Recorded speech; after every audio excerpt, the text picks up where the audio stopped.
মুর্শিদাবাদের শামশেরগঞ্জে চাষের জমি থেকে উদ্ধার ব্যাগ ভর্তি তাজা বোমা। সোমবার সকাল সকাল বিষয়টি জানাজানি হতেই ব্যাপক চাঞ্চল্যের সৃষ্টি হয়েছে জঙ্গিপুর পুলিশ জেলার অন্তর্গত শামশেরগঞ্জ থানার ভবানীবাটি হাটপাড়া কালভার্ট সংলগ্ন এলাকায়। খবর পেয়ে ঘটনাস্থলে পৌঁছায় শামশেরগঞ্জ থানার পুলিশ। পুলিশ সূত্রে খবর, রবিবার রাতেই শামশেরগঞ্জ থানার অন্তর্গত ভবানীবাটি হাটপাড়া কালভার্ট সংলগ্ন এলাকায় বোমা পড়ে থাকার খবর আসে। তারপরেই তড়িঘড়ি ছুটে যায় শামশেরগঞ্জ থানার পুলিশ। তল্লাশি চালাতেই চাষের জমি থেকে উদ্ধার হয় ব্যাগ ভর্তি তাজা বোমা। ঘটনার পর থেকেই বোমা রাখার স্থান ঘিরে রেখেছে শামশেরগঞ্জ থানার পুলিশ।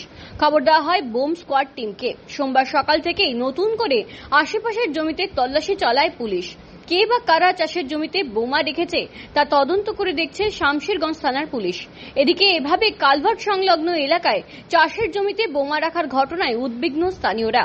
পুরো বিষয়টি তদন্ত করার দাবি জানিয়েছেন সাধারণ মানুষ।